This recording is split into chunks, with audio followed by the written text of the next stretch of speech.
আসসালামু আলাইকুম রাহমাতুল্লাহ। গল্পকাহিনীতে স্বাগতম। বন্ধুরা, আজ তোমাদের আমি যে বইটি থেকে পড়ে শোনাব তার নাম প্যারাডক্সিক্যাল সাজিদ। বইটির লেখক আরিফ আজাদ। তো কথা না বাড়িয়ে চলো শুরু করি। প্যারাডক্সিক্যাল সাজিদ এর প্রথম খণ্ড, একজন অবিশ্বাসীর বিশ্বাস। আমি রুমে ঢুকেই দেখি সাজিদ কম্পিউটারের সামনে উবু হয়ে বসে আছে। খটাখট কি যেন টাইপ করছে হয়তো। আমি জগ থেকে পানি ঢালতে লাগলাম। প্রচণ্ড রকম তৃষ্ণার্ত। তৃষ্ণায় বুক ফেটে যাবার জোগাড়। সাজিদ কম্পিউটার থেকে দৃষ্টি সরিয়ে আমার দিকে তাকিয়ে বলল, কিরে, কিছু হলো? আমি হতাশ গলায় বললাম, না। তার মানে তোকে 1 বছর ড্রপ দিতেই হবে? সাজিদ জিজ্ঞেস করল। আমি বললাম, কি আর করা, আল্লাহ যা করেন ভালোর জন্যই করেন। সাজিদ বলল, তোদের এই এক দোষ বুঝলি। দেখছিস পুয়ার অ্যাটেন্ডেন্সের জন্য 1 বছর ড্রপ খাওয়াচ্ছে, তার মধ্যেও বলছিস আল্লাহ যা করেন ভালোর জন্যই করেন। ভাই, এখানে কোন ভালোটা তুই পাইলি বলতো? সাজিদ সম্পর্কে কিছু বলে নেওয়া দরকার। আমি আর সাজিদ রুমমেট। সে ঢাকা বিশ্ববিদ্যালয়ের মাইক্রোবায়োলজিতে পড়ে। প্রথম জীবনে খুব ধার্মিক ছিল, নামাজ কালাম করত। বিশ্ববিদ্যালয়ে এসে কিভাবে কিভাবে যেন অ্যাগনোস্টিক হয়ে গেছে। আস্তে আস্তে স্রষ্টার উপর থেকে বিশ্বাস হারিয়ে এখন পুরোপুরি নাস্তিক হয়ে গেছে। ধর্মকে এখন সে আবর্জনা জ্ঞান করে। তার মতে পৃথিবীতে ধর্ম এনেছে মানুষ, আর ঈশ্বর ঈশ্বর ধারণাটাই এইরকম স্বার্থান্বেষী কোনো মহলের মস্তিষ্ক প্রসূত। সাজিদের সাথে এই মুহূর্তে তর্কে জড়াবার কোনো ইচ্ছে আমার নেই, কিন্তু তাকে একদম ইগনোর করেও যাওয়া যায় না। আমি বললাম, আমার সাথে তো এর থেকেও খারাপ কিছু হতে পারত, ঠিক না? আরে, খারাপ হবার আর কিছু বাকি আছে কি? হয়তো। যেমন? এরকমও তো হতে পারত। ধর, আমি সারা বছর একদমই পড়াশোনা করলাম না, পরীক্ষায় ফেইল মারলাম। এখন ফেইল করলে আমার 1 বছর ড্রপ যেত। হয়তো ফেইলের অপমানটা আমি নিতে পারতাম না, আত্মহত্যা করে বসতাম। সাজিদ হা হা হা হা করে হাসা শুরু করলো। বলল, কি বিদঘুটে বিশ্বাস নিয়ে চলিস রে ভাই! এই বলে সে আবার হাসা শুরু করলো, বিদ্রুপাত্মক হাসি। রাতে সাজিদের সাথে আমার আরও এক দফা তর্ক হলো। সে বলল, আচ্ছা, তোরা যে স্রষ্টায় বিশ্বাস করিস, কিসের ভিত্তিতে? আমি বললাম, বিশ্বাস দু ধরনের। একটা হলো প্রমাণের ভিত্তিতে বিশ্বাস, অনেকটা শর্তরূপে বিশ্বাস বলা যায়। অন্যটা হলো প্রমাণ ছাড়াই বিশ্বাস। সাজিদ হাসল। সে বলল, দ্বিতীয় ক্যাটাগরিকে সোজা বাংলায় অন্ধবিশ্বাস বলে রে আবুল, বুঝলি? আমি তার কথায় কান দিলাম না, বলে যেতে লাগলাম। প্রমাণের ভিত্তিতে যে বিশ্বাস, সেটা মূলত বিশ্বাসের মধ্যে পড়ে না, পড়লেও খুব টেম্পোরারি। এই বিশ্বাস এতই দুর্বল যে এটা হঠাৎ হঠাৎ পাল্টায়। সাজিদ এবার নড়ে চড়ে বসল। সে বলল, কিরকম? আমি বললাম, এই যেমন ধর, সূর্য আর পৃথিবীকে নিয়ে মানুষের একটা আদিম কৌতূহল আছে। আমরা আদিকাল থেকেই এদের নিয়ে জানতে চেয়েছি, ঠিক না? হুম, ঠিক। আমাদের কৌতূহল মেটাতে বিজ্ঞান আপ্রাণ চেষ্টা করে গেছে, ঠিক? হ্যাঁ। আমরা একাট্টা ছিলাম।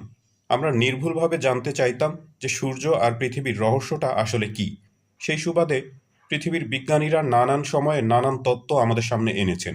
পৃথিবী আর সূর্য নিয়ে প্রথম ধারণা দিয়েছিলেন গ্রিক জ্যোতির্বিজ্ঞানী টলেমি। টলেমি কি বলেছিল সেটা নিশ্চয়ই তুই জানিস। সাজিদ বলল, হ্যাঁ, সে বলেছিল সূর্য পৃথিবীর চারদিকে ঘোরে। একদম তাই। কিন্তু বিজ্ঞান কি আজও টলেমির থিওরিতে বসে আছে? নেই। কিন্তু কি জানিস, এই টলেমির থিওরিটা বিজ্ঞান মহলে টিকে ছিল পুরো 250 বছর। ভাবতে পারিস, 250 বছর পৃথিবীর মানুষ, যাদের মধ্যে আবার বড় বড় বিজ্ঞানী, ডাক্তার, ইঞ্জিনিয়ার ছিল, তারাও বিশ্বাস করত যে সূর্য পৃথিবীর চারপাশে ঘোরে। এই 250 বছরে তাদের মধ্যে যারা মারা গেছে, তারা এই বিশ্বাস নিয়েই মারা গেছে যে সূর্য পৃথিবীর চারদিকে ঘোরে। সাজিদ সিগারেট ধরালো। সিগারেটের ধোঁয়া ছাড়তে ছাড়তে বলল, তাতে কি? তখন তো আর টেলিস্কোপ ছিল না, তাই ভুল মতবাদ দিয়েছে আর কি। পরে নিকোলাস কোপার্নিকাস এসে তার থিওরিকে ভুল প্রমাণ করলো না? হ্যাঁ, কিন্তু কোপার্নিকাসও একটা মস্ত বড় ভুল করে গেছে। সাজিদ প্রশ্ন করল, কিরকম? অদ্ভুত, এটা তো তোর জানার কথা। যদিও কোপার্নিকাস টলেমির থিওরির বিপরীত থিওরি দিয়ে প্রমাণ করে দেখিয়েছিলেন যে সূর্য পৃথিবীর চারপাশে নয়, পৃথিবী সূর্যের চারপাশে ঘোরে, কিন্তু তিনি এক জায়গায় ভুল করেন, এবং সেই ভুলটাও বিজ্ঞান মহলে বীর দর্পে টিকেছিল গোটা 50 বছর। কোন ভুল? উনি বলেছিলেন পৃথিবী সূর্যকে কেন্দ্র করে ঘোরে, কিন্তু সূর্য ঘোরে না, সূর্য স্থির। কিন্তু আজকের বিজ্ঞান বলে না, সূর্য স্থির নয়, সূর্য নিজের কক্ষপথে অবিরাম ঘূর্ণনরত অবস্থায়। সাজিদ বলল, সেটা ঠিক বলেছিস, কিন্তু বিজ্ঞানের এটাই নিয়ম যে এটা প্রতিনিয়ত পরিবর্তিত হবে। এখানে শেষ বা ফাইনাল বলে কিছুই নেই। একদম তাই, বিজ্ঞানে শেষ বা ফাইনাল বলে কিছু নেই। একটা বৈজ্ঞানিক থিওরি 2 সেকেন্ডও টেকে না, আবার আরেকটা 200 বছরও টিকে যায়। তাই প্রমাণ বা দলিল দিয়ে যা বিশ্বাস করা হয় তাকে আমরা বিশ্বাস বলি না, এটাকে আমরা বড়জোর চুক্তি বলতে পারি। চুক্তিটা এইরকম: তোমায় ততক্ষণ বিশ্বাস করব যতক্ষণ তোমার চেয়ে অথেন্টিক কিছু আমাদের সামনে না আসছে। সাজিদ আবার নড়ে চড়ে বসল। সে কিছুটা একমত হয়েছে বলে মনে হচ্ছে। আমি বললাম, ধর্ম বা সৃষ্টিকর্তার ধারণা বা অস্তিত্ব হচ্ছে ঠিক এর বিপরীত। দেখ, বিশ্বাস আর অবিশ্বাসের মধ্যেকার এই গূঢ় পার্থক্য আছে বলেই আমাদের ধর্মগ্রন্থের শুরুতেই বিশ্বাসের কথা বলা আছে। বলা আছে, এটা তাদের জন্য যারা বিশ্বাস করে। সূরা বাকারার 2 নম্বর আয়াত। যদি বিজ্ঞানের শেষ বা ফাইনাল কিছু থাকতো, তাহলে হয়তো ধর্মগ্রন্থের শুরুতে বিশ্বাসের বদলে বিজ্ঞানের কথাই বলা হতো। হয়তো বলা হতো, এটা তাদের জন্যই যারা বিজ্ঞান মনস্ক। কিন্তু যে বিজ্ঞান সদা পরিবর্তনশীল, যে বিজ্ঞানের নিজের উপর নিজেরই বিশ্বাস নেই, তাকে কিভাবে অন্যরা বিশ্বাস করবে? সাজিদ বলল, কিন্তু যাকে দেখি না, যার পক্ষে কোনো প্রমাণ নেই, তাকে কি করে আমরা বিশ্বাস করতে পারি? সৃষ্টিকর্তার পক্ষে অনেক প্রমাণ আছে, কিন্তু সেটা বিজ্ঞান পুরোপুরি দিতে পারে না। এটা বিজ্ঞানের সীমাবদ্ধতা, সৃষ্টিকর্তার নয়। বিজ্ঞান অনেক কিছুরই উত্তর দিতে পারে না। লিস্ট করতে গেলে অনেক লম্বা একটা লিস্ট করা যাবে। সাজিদ রাগী রাগী গলায় বলল। ফাইজলামো করিস না আমার সাথে। আমি হাসতে লাগলাম। বললাম, আচ্ছা শোন, বলছি, তোর প্রেমিকার নাম মিতু না? এইখানে প্রেমিকার ব্যাপার আসছে কেন? আরে বল না আগে। হ্যাঁ। কিছু মনে করিস না, কথার কথা বলছি। ধর, আমি মিতুকে ধর্ষণ করলাম। রক্তাক্ত অবস্থায় মিতু তার বেডে পড়ে আছে। আরও ধর, তুই কোনোভাবে ব্যাপারটা জেনে গেছিস। হুম। এখন বিজ্ঞান দিয়ে ব্যাখ্যা কর দেখি, মিতুকে ধর্ষণ করার কেন আমার শাস্তি হওয়া দরকার? সাজিদ বলল, ক্রিটিক্যাল কোয়েশ্চেন। এটাকে বিজ্ঞান দিয়ে কিভাবে ব্যাখ্যা করব? হা হা হা, আগেই বলেছি, এমন অনেক ব্যাপার আছে যার উত্তর বিজ্ঞানে নেই। কিন্তু এর সাথে স্রষ্টার বিশ্বাসের সম্পর্ক কি? সম্পর্ক আছে। স্রষ্টায় বিশ্বাসটাও এমন একটা বিষয় যেটা আমরা, মানে মানুষরা, আমাদের ইন্দ্রিয় গ্রাহ্য প্রমাণাদি দিয়ে প্রমাণ করতে পারবো না। স্রষ্টা কোনো টেলিস্কোপে ধরা পড়েন না, উনাকে অণুবীক্ষণ যন্ত্র দিয়েও খুঁজে বের করা যায় না। উনাকে জাস্ট বিশ্বাস করে নিতে হয়।